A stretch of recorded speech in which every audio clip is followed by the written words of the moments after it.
అసలు ఈ టాపిక్ గురించి నేను మాట్లాడదామని అనుకోలేదు. ఎందుకంటే మన ఛానల్ మూవీస్ కోసం కానీ లేదంటే స్పోర్ట్స్ గురించి కానీ మాట్లాడుకునే ఛానల్ మనది.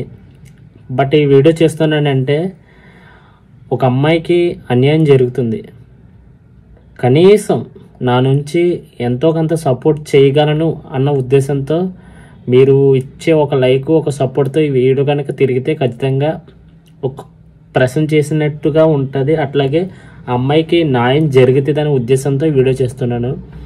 ప్లీజ్ ఎక్కడ స్కిప్ చేయకుండా చూడండి. ఖచ్చితంగా అమ్మాయికి న్యాయం జరగాలని కోరుకుందాం. నెక్స్ట్ ఒక టాపిక్లోకి వెళ్తే కనుక మీకు తెలిసి ఉంటుంది, శరత్ చంద్ర అనే ఒక ఇన్ఫ్లుయెన్సర్, అదే ఒక క్రియేటర్, యూట్యూబ్ కావచ్చు అట్లాగే ఇన్స్టాగ్రామ్ కావచ్చు. మనోడు జిమ్ చేస్తూ అట్లాగే వాయిస్ ఓవర్ ఇస్తాడు. ఆ వాయిస్ ఓవర్ ఇస్తూ కూడా 99% అమ్మాయిల్ని కొంచెం తక్కువ చేసినట్టుగా మాట్లాడతాడు. ఓకే, అది ఆడి పర్సనల్, లేదంటే ఆడికి సపోర్ట్ చేస్తున్న సొసైటీ వాళ్ళు తీసుకుంటారు. ఇంకా దాన్ని మనం క్వశ్చన్ చేయలేం. వాడు ఎందుకు నచ్చాడంటే అది ఆడి పర్సనల్, లేదంటే ఆడికి నచ్చేవాళ్ళు, అది మనకు పక్కన పెడితే కనుక 2020లో మేము ఇద్దరం కలిసి ఇంటర్ చదువుకున్నాం. అప్పుడు ఆ అబ్బాయి నాకు ప్రపోజ్ చేసి పెళ్లి చేసుకుంటానని చెప్పించి ఇప్పటి వరకు మేమిద్దరం రిలేషన్షిప్లో ఉన్న తర్వాత మొన్న లాస్ట్ ఆగస్టులో నాకు మరి పెళ్లి చేసుకోను, మీది వేరే క్యాస్ట్ మాది వేరే క్యాస్ట్ అని చెప్తే నేను చేశాను. అప్పుడు మా పేరెంట్స్ కాల్ చేసి అబ్బాయికి ఇలా రా, ఎందుకు అమ్మాయి చచ్చిపోతాను అంటుంది, నువ్వు లేకపోతానంటే వచ్చి చేసుకుంటానని చెప్పేసి వెళ్ళిపోయాడు. మళ్ళీ అప్పటికి రాకపోతే పోలీస్ స్టేషన్కి వెళ్తే వచ్చి చేసుకుంటాను, నాకు టైం కావాలి, రేపు ఒక్కరోజు టైం కావాలంటే రేపు ఒక్కరోజు తర్వాత పెద్ద మనుషులు కూర్చొని పెళ్ళికి ఒప్పందం అనేసుకొని ఒప్పందం అన్నీ రాసుకున్న తర్వాత ముహూర్తాలు తీయండి, నాకు ఇప్పటికిప్పుడైతే నాకు పెళ్ళి నేను ఏదో తప్పు చేస్తాను అనుకుంటారు అనేసి 1 మంత్ టైం తీసుకొని ముహూర్తాలు తీసిన తర్వాత 23rd డాడీ వాళ్ళు వెళ్ళి పసుపు దంచడం రేపు కదా, మీకు కట్నము అడ్వాన్స్ ఇస్తాము అనేసుకొని వెళ్తే నేను పెళ్లి చేసుకొని మీరు ఏది చేసుకుంటారో చేసుకోండి, నాకైతే పెళ్ళి వద్దు, కేసే కావాలి, నాకు కొన్ని పొలిటికల్ బ్యాక్గ్రౌండ్ ఉంది, కోన రవికుమార్ గారు మాకు తెలుసు, అది ఇది అనేసి వాళ్ళ మనుషులు వచ్చి మమ్మల్ని బెదిరించేసి మొత్తానికి పెళ్లి డేట్ తప్పించేశారు. నాకు ఎంతసేపు కేసే కావాలి, నేను బెయిల్ మీద వచ్చేస్తాను బయటకని. వీడు చెత్తనా కొడుకు ఒక 5 years నుంచి ఒక అమ్మాయిని ఇష్టపడి ఒక లాస్ట్ మినిట్లో క్యాస్ట్ అనే పదం ఉపయోగించుకొని ఆ అమ్మాయిని వదిలేసాడు. నేను పూర్తిగా చెప్తాను దీని గురించి, మీరు చూడండి ఒకసారి. వీడికి క్యాస్ట్ ఫీలింగ్ వచ్చిందంట ఇప్పుడు పెళ్ళికి. ఈ 5 years నుంచి లవ్ చేసినప్పుడు అమ్మాయి లవ్ చేయమని నేను అడిగిందా? లేదు, వీడే ప్రపోజ్ చేశాడు. సర్లే పక్కన పెడితే ఆ అమ్మాయితో తిరిగినప్పుడు, ఆ అమ్మాయితో బయటికి వెళ్ళినప్పుడు, ఆ అమ్మాయితో ఉండినప్పుడు, ఆ అమ్మాయితో ఎవ్రీథింగ్ అన్నీ చేసినప్పుడు ఒక క్యాస్ట్ అడ్రాలని ఎదవకే ఇప్పుడు కరెక్ట్గా పెళ్లి చేసుకొని అన్నీ సెటప్ చేసుకొని వాళ్ళింట్లో వీళ్ళింట్లో ఒప్పుకొని అన్ని ముహూర్తాలు ముగించుకొని అలాగే కార్డులు కొట్టించుకొని కరెక్ట్గా పెళ్ళి ఇంకొక 1 monthలోనే ఎప్పుడో జరిగే టయానికి అన్నీ జరుగుతున్నాయి. ఒక 15 daysలో జరిగే టయానికి ఇట్లా నాకు ఇష్టం లేదు అని చెప్పేవాడికి ఖచ్చితంగా ఆ అమ్మాయి ఏమనుకుంటుందో ఆ శిక్ష అయితే ఖచ్చితంగా జరగాలి. జరగకపోతే మనం వాడికి సపోర్ట్ చేస్తే కనుక ఖచ్చితంగా మన సొసైటీలో మనం ఉండి అలాంటి చెత్తనగుడికి మనం సపోర్ట్ చేస్తున్నామంటే ఇంకా మనం ఉన్న వేస్టే లేకపోయినా వేస్టే. ఆ అమ్మాయికి న్యాయం జరగాలంటే ఖచ్చితంగా అమ్మాయి ఈడన్నాడంట అమ్మాయితోటి, నువ్వు ఎవరితోన్నా కేసు పెట్టుకో, నాకు పొలిటికల్గా సపోర్ట్ ఉంది, ఏం చేసుకున్నా నేను ఎలాగన్నా బెయిల్ మీద వస్తాను అన్నట్టుగా మాట్లాడుతున్నాడంట. ఇప్పుడు ఆ అమ్మాయి కనీసం అమ్మాయికి 17 years అంట, పోలిటీషియన్లకు వెళ్ళి కేసు పెడితే కనీసం పోలీస్ నుంచి సపోర్ట్ రావట్లేదు.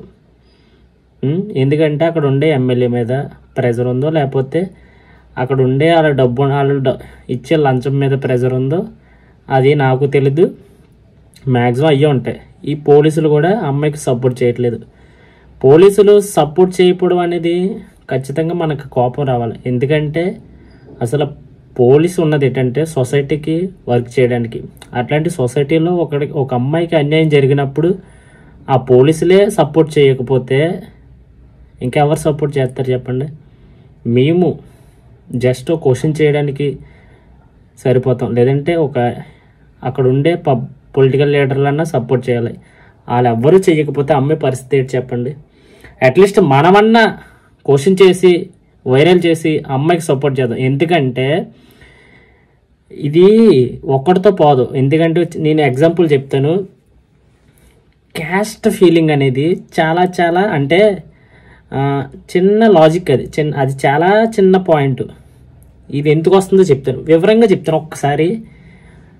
ఇప్పుడు ఫర్ ఎగ్జాంపుల్ మా ఫాదర్ హాస్పిటల్లో ఉన్నారు, నాకు అర్జెంటుగా బ్లడ్ కావాలి. ఆ బ్లడ్ ఎవరిదో తెలీదు. ఆ టైంకి ఆ బ్లడ్ ఇవ్వకపోతే మా నాన్నగారు చనిపోతారు. అలాంటి సిచ్యువేషన్లో నువ్వు క్యాస్ట్ చూస్తావా లేదంటే బ్లడ్ తీసుకుంటావా?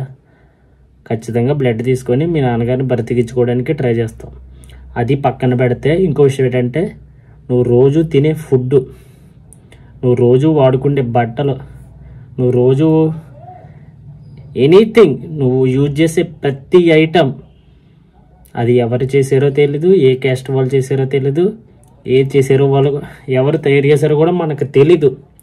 అయినా నువ్వు వాడుతున్నావు, అయినా యూజ్ చేసుకుంటున్నావు, అయినా అన్ని రకాలుగా బ్రతికేస్తున్నావు.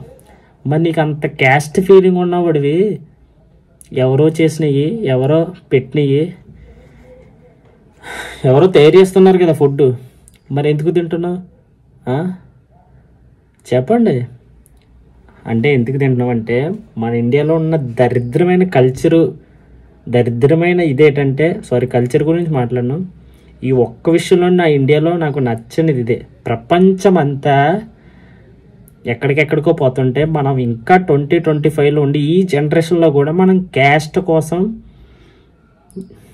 అమ్మాయిలు మోసం చేయడం, లేదంటే ఎట్లాంటి ఎదబో పనులు చేయడం, ఒకరిని క్యాస్ట్ ఫీలింగ్ చూపించి ఇచ్చేయడం, అది ఇంకా ఒకటే. నువ్వు అలా చేసినంత మాత్రాన్ని ఏమైపోయి కర్మ అనేది ఒకటి ఉంటుంది, అది ఖచ్చితంగా అందరికీ చూపిస్తుంది అనుకో. అది పక్కన పెడితే కనుక అప్పుడు రాని క్యాస్ట్ ఫీలింగు ఒక అమ్మాయిని పెళ్లి చేసుకునే విషయంలో నీకు ఎందుకు వస్తుందో నాకు అర్థం కావట్లేదు. నీకు నిజంగా అంత క్యాస్ట్ ఫీలింగ్ ఉన్నప్పుడు ఈ భూమి మీద పుట్టే అర్హత కూడా నీకు లేదు. అంతే, ఈ భూమి మీద బ్రతికే అర్హత నీకు లేదు. ఒక మనిషిని మనిషిగా చూడలేనప్పుడు ఈ భూమి మీద బ్రతికే అర్హత నీ లేదు. ఒకవేళ ఉన్నా కూడా నీకు కర్మ అనేది ఒక సిద్ధాంతం ఉంటుంది, అది ఖచ్చితంగా చూపిస్తుంది. ఇంకో విషయం ఏంటంటే నేను పర్టికులర్గా అమ్మాయిలకి చెప్పే విషయం ఏంటంటే యూట్యూబ్లో కానీ ఇన్స్టాగ్రామ్లో కానీ ఒక క్రియేటర్ ఫేమస్ అవుతే కనుక వీళ్ళు పదే మెసేజ్లు పెడతారు. అమ్మాయిలు ఆడికి మెసేజ్లు పెట్టడం వల్ల ఆడేమనుకుంటాడు, ఓహో నేను పెద్ద హీరోలా ఫీల్ అయిపోతాడు ఆడు. వీళ్ళు తెగ మురిసిపోతారు వాళ్ళని చూసి మెసేజ్ పెట్టగానే రిప్లై ఇవ్వగలనే. ఆడేం చేస్తాడు, ఇలాంటి మోసాలు చేస్తాడు. అవును, ఈ అమ్మాయి కాకపోతే ఇంకొకరితే, ఆ అమ్మాయి కాకపోతే ఇంకొకరితే అన్న ఉద్దేశంలో ఉంటాడు. ఎందువల్ల?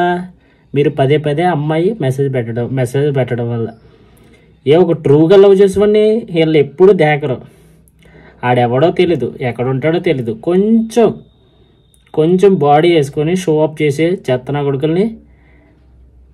కొడుకుల మీద ఉంటే ఇంట్రెస్ట్, ఒక ట్రూగా జెన్యున్గా ఉన్న పర్సన్ మీద ఇలాగ ఎప్పటికీ రాదు. అది ఎందుకు రాదు నాకు తెలియదు, కానీ నాకే కాదు ఈ ప్రపంచంలోనే ఎవరికి తెలియదు అమ్మాయిలు ఆ విషయంలో ఎందుకు మిస్టేక్ చేస్తారో నాకు తెలియదు. కానీ మీరు అమ్మాయిలు ఫస్ట్ పర్ఫెక్ట్గా ఉండండి.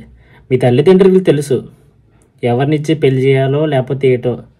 మీరే ఎవరినో ప్రేమించేసుకొని, మీరే ఎవరినో ఊహించేసుకొని ఇలాంటి ఎర్రిసిల్లు చేయడం వల్ల అలాగే మీకు డ్యామేజ్, అలాగే మీ పేరెంట్స్కి డ్యామేజ్. నేను ఈ వీడియో ద్వారా చెప్పేది ఏంటంటే అమ్మాయికి న్యాయం జరగాలంటే ఖచ్చితంగా అమ్మాయి పెట్టిన కేసు ఏదైతే ఉందో అది గెలాలంటే అమ్మాయికి సపోర్ట్గా మనం అందరం నిలబడాలి. ఇప్పుడు కూడా అమ్మాయికి సపోర్ట్ చేయకపోతే ఇలాంటి వాళ్ళు, ఒక పబ్లిక్ ప్లాట్ఫామ్ ఉన్న వ్యక్తే ఇలా చేసినప్పుడు బయట ఎంతోమంది చేస్తారు ఆడిని ఇన్స్పిరేషన్ తీసుకొని. ఎందుకంటే ఆడిని ఏం చేయలేనప్పుడే మిగతా వాళ్ళు కూడా ఏం చేయలేని ధైర్యం, ఏం చేయలేరైనా ఒక గర్వం ఇవన్నీ వస్తాయి.